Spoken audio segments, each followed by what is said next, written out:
Muito bem. Quando eu estava preparando, primeiro eu vou partilhar um insight com vocês, eu estava preparando, assim, a mensagem, e aí eu percebi que a primeira série desse ano foi A Selva, e eu abri a série.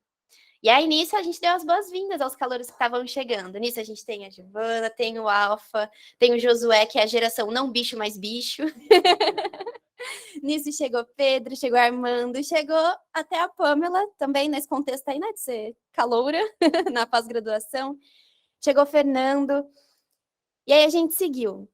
E aí, depois, eu abri a série O Preço da Paz, que era de Páscoa. E aí, quando a gente mal se percebeu, já era Páscoa. E aí, depois, eu abri a série do Pai Nosso, que ia ser gigantesca. Ela ia durar, vocês lembram? Meses. E aí ela acabou. E aí eu tô abrindo a série Ânimo. Então, vamos com ânimo dessa vez. Tem sido bom, né? Então, vamos ver aqui o que a gente consegue. Eu vou pedir quem que é chato com o tempo, para me controlar aqui. Separa quando der quantos minutos? 10? Amém. Mas você me avisa quando der 20, por favor. Muito bem. Aqui na CEL, a gente tem uma estrutura dos cultos sempre pensadas em série. Eu, antes de ser formada em teologia agora, é pedagoga, né? Aí gosta de um planejamento. Então, me dá uma satisfação quando a gente olha ali, a gente entende para onde a comunidade está andando, qual é o direcionamento de Deus, quais são as grandes questões que vão acontecer esse ano e que a gente já consegue antever. Como que a gente alinha isso com o calendário litúrgico, ou seja, os acontecimentos da vida de Cristo. O que a gente não pode passar o ano sem lembrar.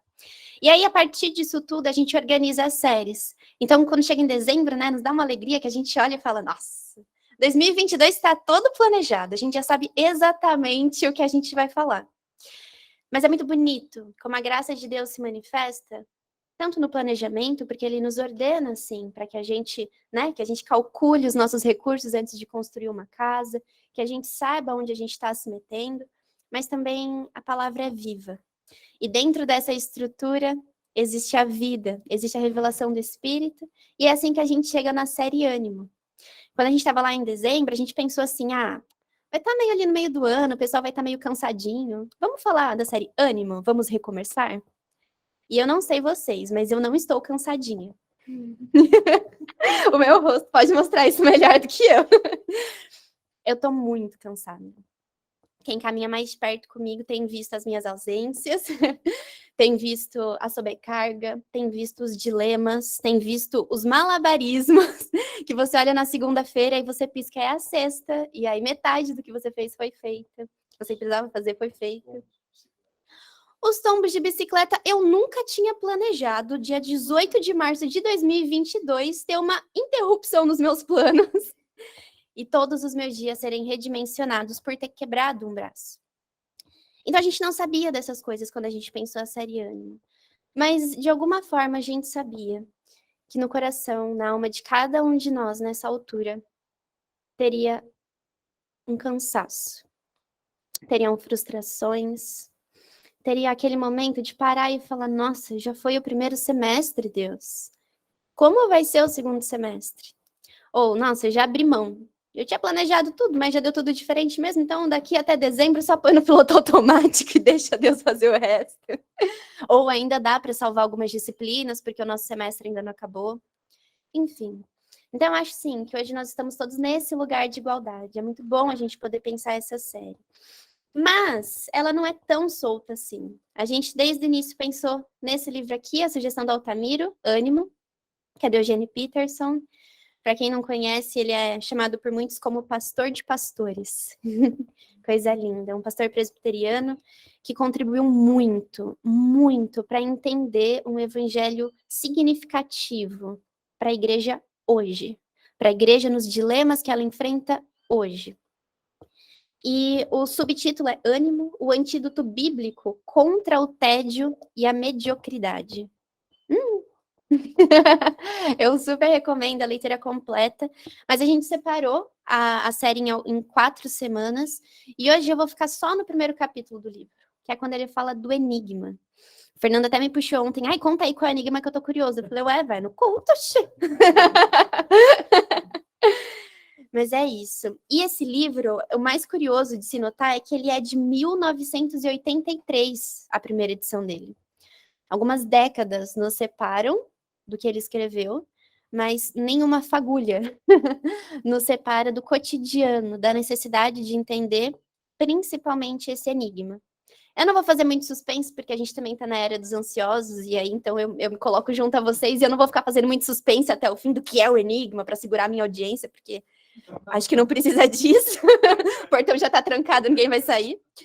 Mas o que ele coloca pra gente como enigma é porque nós vivemos tão mal. Ok? É isso que eu vou falar hoje. Ou tentar. Se você não tá vendo a oportunidade de ver a sinopse da série, eu vou pedir pro Will. Vem aqui, Will, comigo, por favor. O Will é um dos poucos que faz parte dessa antiga geração, né, Will? A gente tá aqui para passar o bastão. Fiquem aí prontos, quem vai pegar. Lê pra gente, Will, a sinopse. Certo. Todos me ouvem? Certo.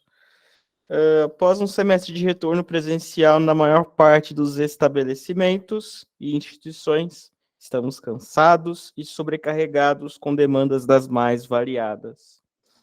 Como nunca antes, o entretenimento com coisas sem importância ou valor passa a ser nosso lugar de maior conforto e que, momentaneamente, nos recompensa pelos tempos difíceis que atravessamos. O problema? Isso nos rebaixa a meros humanos passivos de efêmeros segundos de riso ou distração. Quem se reconhece nessa fala aqui? Eu. Quando, na verdade, fomos criados para muito mais do que isso. O resultado? Constante insatisfação, frustração, apatia, amargura e tédio. Nesta série, vamos meditar sobre como seria nossa vida com um significado pleno. Vamos juntos encontrar o antídoto bíblico contra o tédio e a mediocridade. Se você tem sede de integridade, deseja uma vida com significado, este é um convite para participar dessa minoria de coração humilde e compassivo que apaixonadamente busca a Deus neste mundo ao mesmo tempo. Peraí. Tá. Me perdi aqui. Tá. Mas ao mesmo tempo esvaziado de sentido presente, mas devido ao amor de Jesus Cristo, repleto de sentido futuro. Engraçado, a gente não combinou, mas ele fez o destaque exatamente na expressão que vai ser a nossa base aqui hoje. Como que nós fomos reduzidos a humanos passíveis de meros segundos de riso e distração. Não tem nada que descreve melhor a sociedade de hoje do que humanos reduzidos a meros segundos de um riso frouxo que nem vem do interno. Qual foi a última vez que a gente sentiu verdadeiramente dor na barriga de tanto da gargalhada, de crise de riso por um motivo que é realmente mobilizador dos nossos afetos? Ou também o quanto que a gente busca se entreter o tempo inteiro e perde, como a Milton destacou, a oportunidade de falar com as pessoas, com Deus, e perde a oportunidade de falar com a gente mesmo. E aí, eu já disse qual é o enigma para vocês. Por que é que a gente tem tanto, mas a gente vive tão mal? E quando eu digo tanto, eu vou fazer primeiro esse grande bloco da humanidade. Cadê o tempo que a tecnologia e as máquinas prometeram pra gente? Porque elas viriam e aí a gente teria mais tempo livre para viver a vida. Cadê os nossos recursos? Cadê a nossa exuberância da natureza? Tá aqui. Mas a gente tenha reduzido a migalhas, a pó, a um recurso para essa grande máquina que vai nos produzir tempo. Ou então, onde é que estão os bens nas nossas mãos? A gente vive em um lugar que é o planeta como um todo, onde algumas pessoas não reclamam sobre não ter os recursos materiais necessários, porque elas têm muito mais do que precisariam, mas que outras vivem nas misérias, vivem sentindo os impactos ambientais na pior dimensão, porque a água não tá suja para todo mundo. A comida não tá faltando para todo mundo. Mas até aqueles que têm abundância também. São eles que soltam o riso frouxo e procuram entretenimento. Então, nem tudo isso que supre materialmente tem suprido aquele lugar mais profundo da alma deles. E aí tem nós, no meio disso. Que pela graça de Deus, não estamos ali naquele lugar da miséria. Provavelmente também não estamos no lugar da abundância. Mas estamos sentindo a mesma coisa. Uma peça que falta. Uma peça que não encaixa. Uma peça que nos faz procurar em todas as coisas algo. E aí esse algo que a gente procura, quando o Peterson fala sobre a mediocridade e sobre a gente viver mal, não é que nós somos maldosos. Não é que a gente está vivendo um contexto de pessoas que andam por aí. Tem alguns, já vi também. Que andam por aí querendo puxar os tapetes e arrancar as cabeças e, né? Não é sobre essa maldade, mas é sobre a mediocridade. Por que a gente aceitou que de toda a potencialidade do que nós fomos criados para ser, nós estamos rastejando no mundo? Nós estamos usufruindo muito pouco do que Deus nos entregou, muito pouco do que nós mesmos somos. A gente usa muito pouco o que a nossa massa cerebral é capaz de fazer, o que o nosso corpo é capaz de fazer. Gente, assistir vídeos esportivos sempre me dá uma coisa de aquele corpo foi feito da mesma forma que o meu. Se desenvolveu diferente. Mas o meu corpo seria capaz de subir uma montanha. E por que eu não faço isso? Por que o meu corpo não faz isso? Ou quando a gente vê teorias e pessoas que com 23 anos de idade defenderam um prêmio, defenderam uma tese e receberam um prêmio, é o cérebro que nós temos. Então é sobre essa mediocridade. E aí o Peterson coloca que, na verdade, o que a gente tanto está procurando no mundo, o que a gente tanto está olhando ao nosso redor e procurando, é a integridade. A gente olha de 5 em 5 minutos para o nosso WhatsApp para ver se alguém respondeu. A gente olha de 5 em 5 minutos para recarregar o nosso feed, para ver o que mais apareceu. A gente olha para celebridades para enxergar alguma coisa nelas e se elas nos frustram um pouco, a gente cancela elas. A gente olha para os nossos relacionamentos entre nós, com as pessoas que a gente tem como familiares, como colegas, ou pessoas aleatórias, e a gente está à espreita de uma falha, um escorregão, e daí ela já não é mais válida.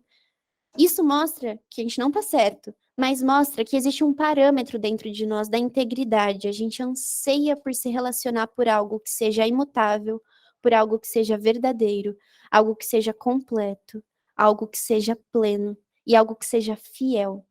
Algo que de forma alguma vai nos abandonar.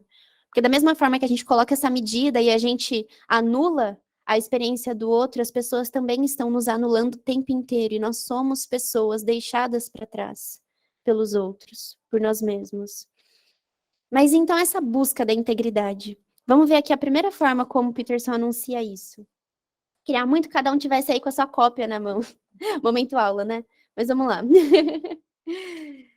Aqui. Só que a palavra de Deus, no entanto, não participa desse jogo de encontrar nas pessoas o íntegro. Algo muito diferente acontece na vida da fé.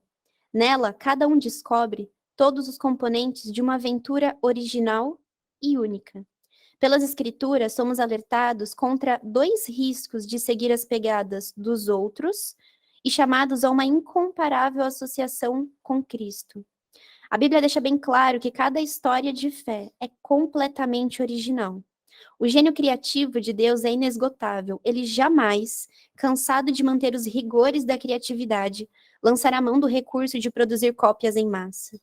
Cada vida é uma tela sobre a qual Deus pinta todas as linhas e matizes de cores, sombras e luzes, diferentes texturas e proporções, todas nunca antes usadas por Ele.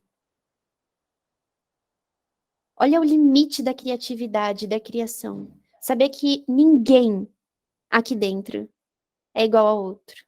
E, portanto, é um erro nosso achar que alguém aqui dentro vai refletir as nossas virtudes, vai refletir os nossos erros. Essa pessoa está vivendo uma história de fé com Deus. Porque assim ela foi criada para ser. Isso a gente extrapola para todas as outras pessoas. E aí a gente vai seguindo. Como então que a gente se depara com um mundo onde não existe nada íntegro, mas pessoas que nasceram de novo? Aqueles que decidiram seguir a Jesus, que decidiram deixar para trás essa condição em que nascemos, muito obrigada, e resolve seguir a Jesus. É muito para além da salvação. Graças a Deus pela salvação. Mas vocês não concordam comigo que seria um esquema um pouquinho mais fácil? Tipo, foi salvo, puf, sumiu o paraíso. Ok, próximo. Mas não é assim. Eu tô olhando aqui para vocês, até onde eu sei, vocês estão aqui. E espero que já estejam lá com Jesus, quando nos encontrarmos. Mas brincadeiras à parte, o que muda então quando a gente decide entregar a vida para Jesus, que nos tira da mediocridade? O que muda é que a partir de agora, a gente passa a ter o nosso modelo de integridade. A gente consegue colocar os nossos olhos fixos em Jesus e entender que se tem algo que a gente pode desejar ser, nada menos do que Jesus pode ser um alvo. Em alguns relacionamentos, assim, com amigos, principalmente com o Lucas, não tem como. Sempre existe essa comparação de, nossa, mas você é muito exigente. Com você mesma, né? Nem com as pessoas, comigo. E acaba sendo com as outras pessoas, porque agora a gente conhece Jesus. E daí o ser humaninho fala que quer seguir a Jesus, e daí não é parecido com Jesus, fica como essa história? Entendeu? A pessoa tá lá 15, 20, 30 anos seguindo a Jesus, mas você olha pra ela e tem muito mais marcas do caráter dela do que de Jesus? Como ela gastou cada um dos dias desses 30 anos? A minha caminhada com Jesus é pequena, ela tem 10 anos. Mas em 10 anos, se eu não tivesse me tornado um pouco menos parecida com quem eu era e um pouco mais parecida com Jesus, o que é que eu teria feito com esses 10 anos? Mas então, a partir de agora, a gente tem esse modelo.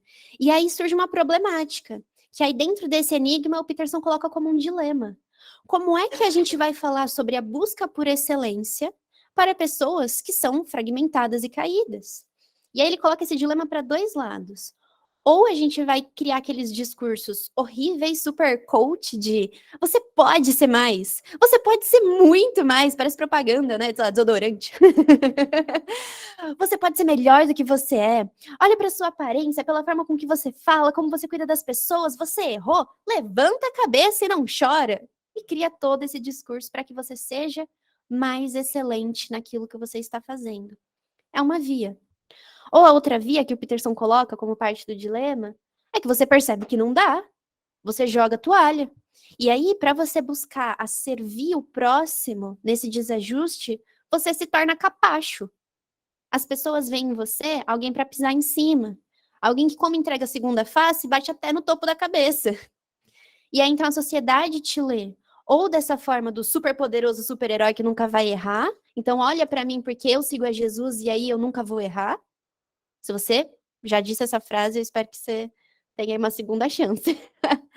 Ou também, às vezes, a gente se coloca como aquela pessoa que é apática às verdadeiras necessidades, porque Deus não dá aquilo que a gente pede, mas aquilo que a gente precisa. Então a gente também tem que ter a sagacidade de entender que não é sobre o que a pessoa está te pedindo, mas o que ela verdadeiramente precisa. E muitas vezes ela precisa de um não, muitas vezes ela precisa de um limite, muitas vezes ela precisa de uma orientação e até uma correção. Então, essa integridade, essa excelência, a gente encontra em Jesus. E o Peterson coloca como uma personagem bíblica de destaque Jeremias, e ele vai passar o livro inteiro estudando Jeremias. Então, eu deixo como lição de casa. Quem quiser e ficou curioso, pode ler Jeremias. Eu estou fazendo uma leitura contínua da Bíblia, e nesse momento eu estou em Jeremias, coincidentemente, ou cristocentricamente. Mas quando a gente olha para as Escrituras, e o Peterson fala só Jeremias e alguém que nesse contexto a gente pode olhar como exemplo de integridade, é porque até as Escrituras nos mostram que os 66 livros não é sobre pessoas perfeitas que seguiram a Deus, mas é sobre Deus que chamou pessoas para seguir a Deus. É só sobre isso. A gente vai ver, eu anotei um trechinho aqui, talvez eu não ache rápido, mas sobre coisas absurdas que aconteceram com personagens muito importantes, Moisés, José, Abraão, coisas que você olha e fala, meu Deus! Ou quando alguém, Davi, quando alguém chega e fala assim, ah, mas na Bíblia tá escrito isso. Eu só viro e falo, você viu, rapaz? É um absurdo mesmo.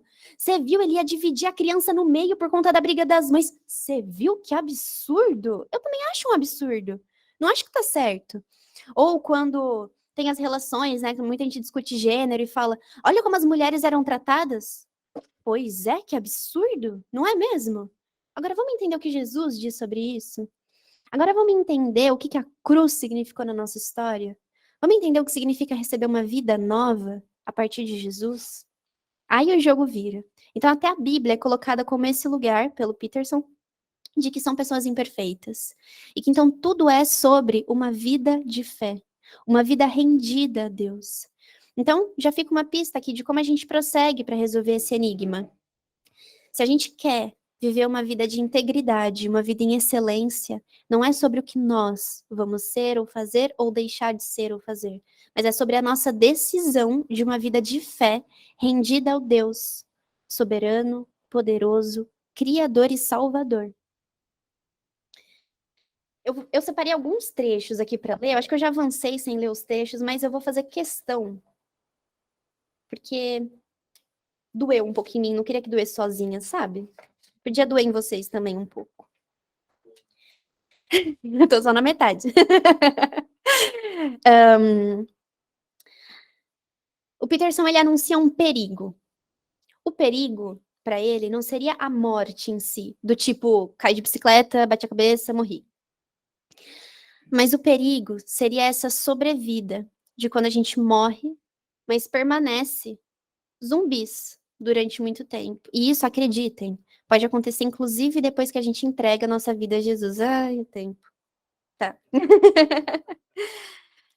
Então, tendo em mente esse perigo, eu queria que a gente lesse. Alguém abre aí rapidinho, que daí me economiza o tempo. Jeremias 12, 5.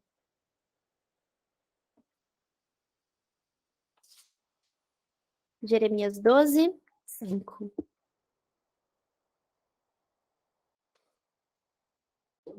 Aham. Vai. Se você correu com homens e eles o cansaram, como poderá competir com cavalos? Se você tropeça em terreno seguro, o que fará nos matagais junto ao Jordão? O que faremos? Se na maré tranquila a gente não consegue nem colocar o pezinho na água, quem dirá quando a gente estiver se afogando? O que é que a gente vai fazer? Se a gente não vai a pé até o bandejão, o que a gente vai fazer quando precisar sair correndo junto com os cavalos? É uma ideia que o Peterson vai levar no livro inteiro. E aí vem um confronto. Aqui no livro tá como Jeremias, ele dialoga com Jeremias o tempo inteiro, mas aqui eu vou falar para Amanda, vou falar para Giovana, vou falar para o Anderson, vou falar para Andréia. Eu vou dizer assim: a vida é difícil, Josué. Você vai desistir diante da primeira onda de oposição? Vai bater em retirada quando descobrir que há muito mais por que viver do que 3 refeições diárias e um lugar seco para descansar à noite? Vai se refugiar em casa no instante em que descobrir que multidões de pessoas estão mais interessadas em manter seus pés aquecidos do que viver em perigo para a glória de Deus? Você vai levar uma vida medrosa ou corajosa? Eu o chamei, Alfa, para que você dê o melhor de si, para que você persiga a justiça e mantenha a direção no rumo da excelência. É muito mais fácil, como você bem sabe, ser um neurótico.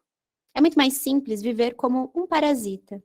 É menos complexo relaxar e deixar-se levar pelos braços da maioria. Mais fácil, porém não melhor, Tom, nem mais importante, o compensador.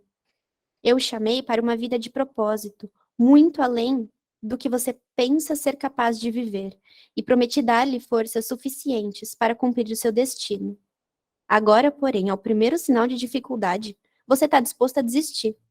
Se você se sente fatigado por essa multidão de patéticas mediocridades, o que fará quando a verdadeira corrida começar contra os velozes e determinados cavalos da excelência? O que você realmente deseja? Quer arrastar-se acompanhando a multidão ou almeja correr com os cavalos? Amém? Existe uma forma da gente correr com os cavalos. E eu vou ser muito assertiva, porque o tempo que eu tinha pedido já foi. Eu vou negociar mais um pouco, se vocês aguentarem me ouvir falar só mais um pouquinho. Pode? Então tá bom. Vou renovar aqui meu ciclo.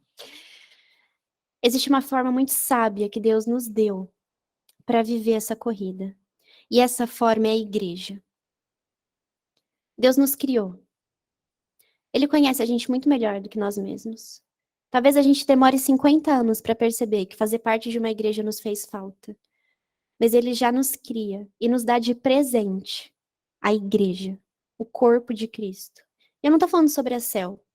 A céu, eu tenho falado que ela não existe. São paredes bonitas com umas pinturas jogadas. Mas se todo mundo for embora e a gente trancar essa porta, ela deixa de ser igreja.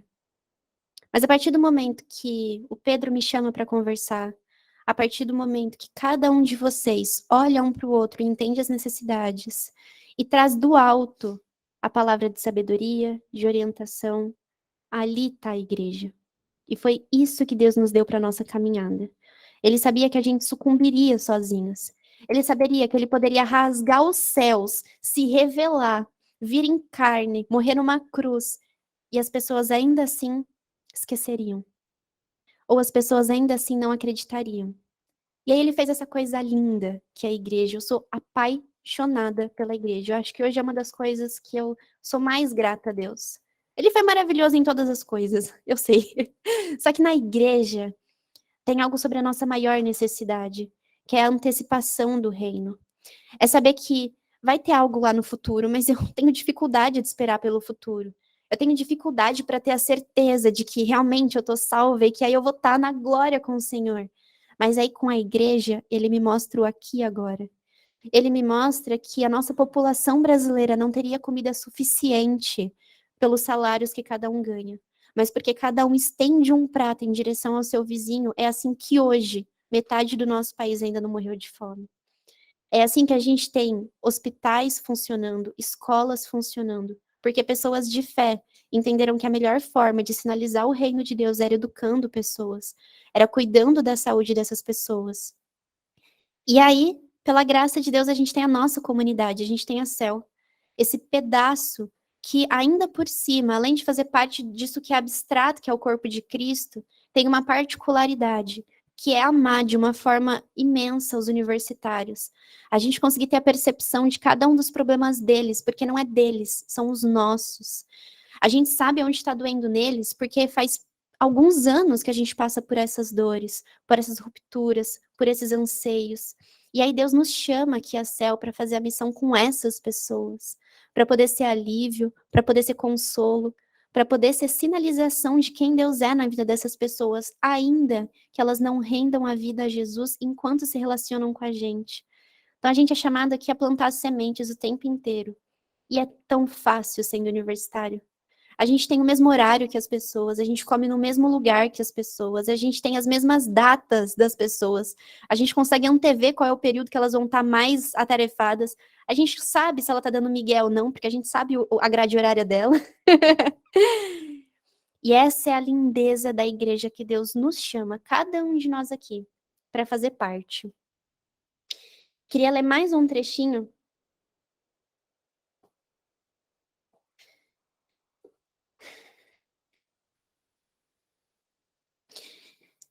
que diz qual é uma das tarefas mais importantes de uma comunidade de fé, que é anunciar, urgente e claramente, o tipo de vida no qual podemos crescer, a fim de nos auxiliar a fixar a visão naquilo que reflete o que é um ser humano completo. Nenhum de nós, no presente momento, está completo. Numa hora ou outra, amanhã ou depois, seremos transformados. Estamos em um processo de nos tornarmos mais ou menos, porque a transformação vai em todas as partes. Mas e aí, em comunidade, cada um lembrando ao outro que o nosso alvo é Cristo, a gente segue para a nossa excelência, a gente segue para a nossa integridade. Só que tem também formas erradas de fazer isso.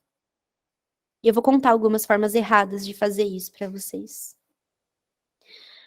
Há muitas pessoas hoje em dia que amam o reino celestial de Jesus, porém, poucas que carregam sua cruz.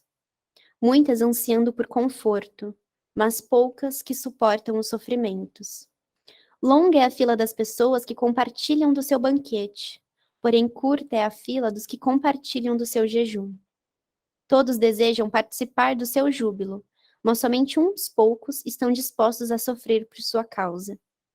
Há muitos que seguem a Jesus até o partir do pão, mas poucos o fazem até o momento de beber o cálice do sofrimento. Muitos que enaltecem os seus milagres, poucos que o seguem na indignidade de sua cruz. E aí eu ressignifico o enigma do Peterson. Porque aqui pra gente já não é sobre porque nós vivemos tão mal. Porque nós estamos aqui dentro da igreja. Mas é porque fazendo parte disso que é tão precioso para Deus, nós estamos aproveitando tão pouco. Porque nós estamos entregando tão pouco. Porque estamos nos transformando tão pouco. Ou porque estamos servindo tão pouco. Se Jesus falou que aquele que quer ser o maior de todos, sirva, seja o último. Então, na verdade, eu nos coloco aqui como medíocres, nas palavras do Peterson. Porque, por vezes, a gente tem desperdiçado uma das maiores bênçãos de Deus para nós, que é fazer parte de uma igreja saudável. A CEL não tem e nunca pretende ter os melhores pregadores ou mais famosos, ou as melhores atrações com shows pirotécnicos e um culto de noite para ser mais emocionante. Isso não vai ter. E nem ser um show da fé. Mas tem uma coisa com a qual a gente é muito cuidadoso aqui, que é a palavra de Deus.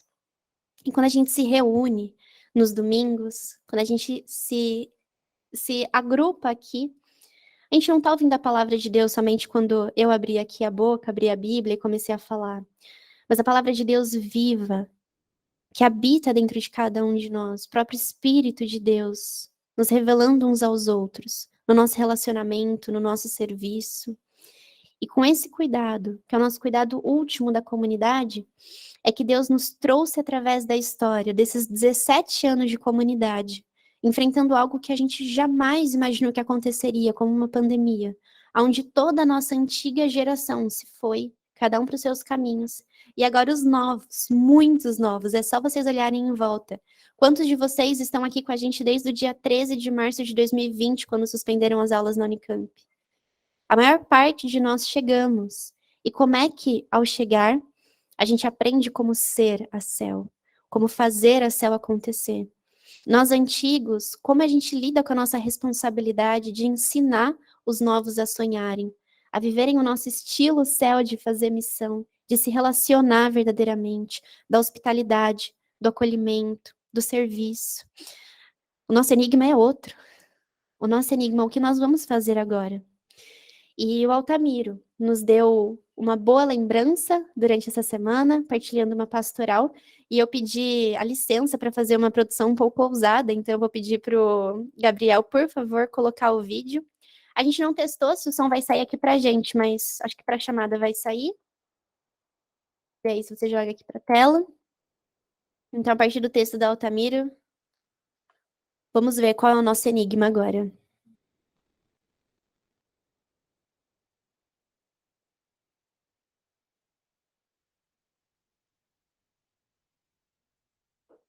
Consegue jogar para cá?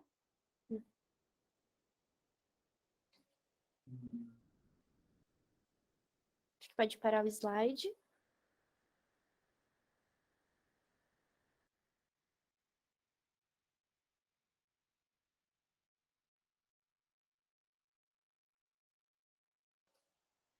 Boa.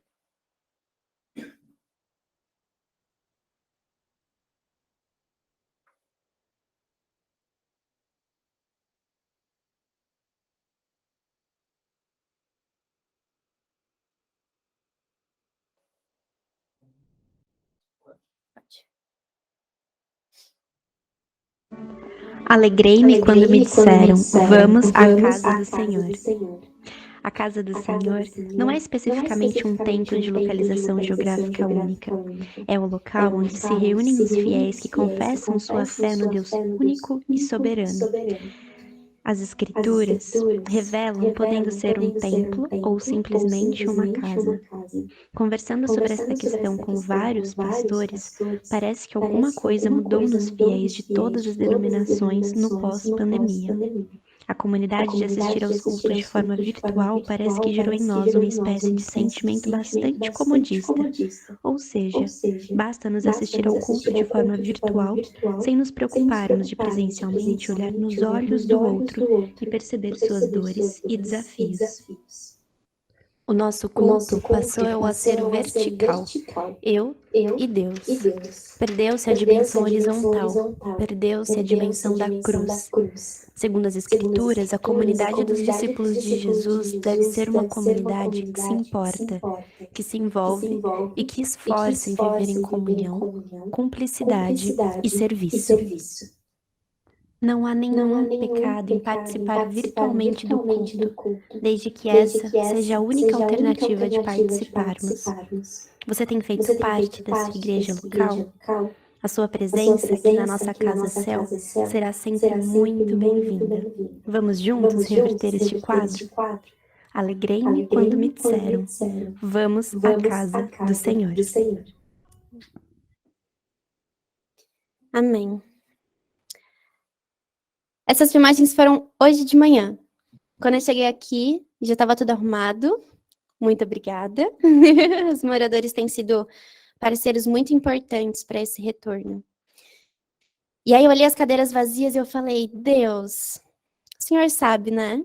A sua vontade seja feita. Mas a nossa, Deus, é de uma inundação de pessoas que desejam ver as suas vidas transformadas através da palavra. Através da fé de um Deus poderoso que criou todas as coisas. E aí, um a um, vocês foram chegando. Mesmo quem está online, que só pode ir dessa forma, como a gente disse, como estava na mensagem da Altamiro, não há problema nenhum nisso, não há pecado nenhum nisso. Que bom que a gente podia estender a nossa comunidade da forma online. Mas estender a comunidade para a parte online não pode significar reduzir a nossa comunidade na nossa dimensão presencial. Então, hoje é sim um chamado, um vocativo, uma ressignificação desse enigma. Se nós estamos sendo chamados para fazer parte da missão da Céu, não é só sobre assistir um culto, não é só sobre orar durante a semana quando lembrar, mas é estar aqui e olhar um nos olhos dos outros, entendendo as dificuldades, os desafios, as necessidades de quem já tomou a decisão de fazer parte da Céu, mas principalmente daqueles que ainda não fizeram essa decisão.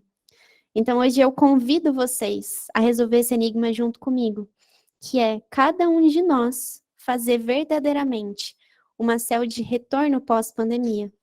A gente não sabia como teria sido esse primeiro semestre dessa adaptação, mas agora a gente já sabe um pouco mais. Então a gente começa essa série do ânimo, vamos recomeçar, com um chamado mesmo para cada um de vocês, para a gente fazer um segundo semestre diferente.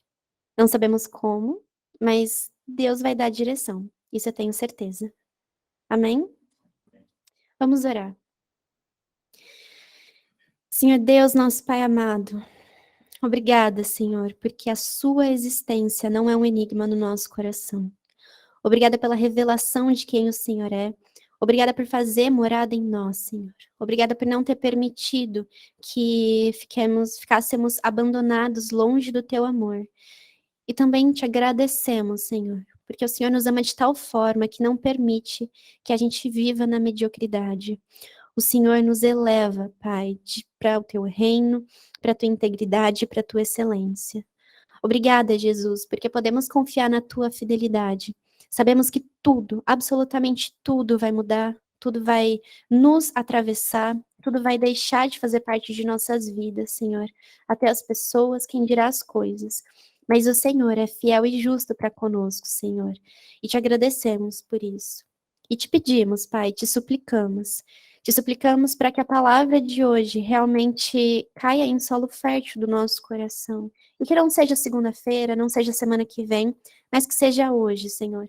Que as nossas vidas se misturem aqui dentro da comunidade, como uma taça de vinho que é despejado um vinho novo, Pai, e que ali se torna um só. Que a gente possa encontrar unidade em Ti dessa forma onde a gente continue tendo a diversidade, cada um sendo quem foi criado para ser, manifestando os seus dons, suas virtudes, as suas inclinações, como parte do teu corpo mesmo, Senhor.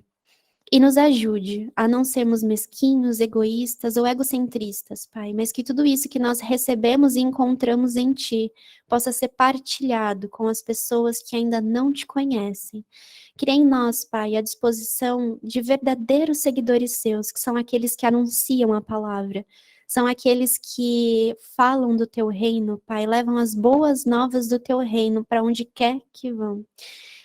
Que assim como aqueles que te seguem, Senhor, nós tenhamos as tuas marcas, que o teu perfume esteja em nós, onde quer que a gente passe. E que tudo isso, Senhor, seja para a tua honra e para a tua glória, Pai. Ser conosco nesse desafio tremendo, mas que ao mesmo tempo, Pai, é o movimento de nos ensinar a correr com os cavalos. Faz isso conosco, Pai. Essa é a nossa oração, pessoalmente e como comunidade. Em nome do teu Filho Jesus. Amém.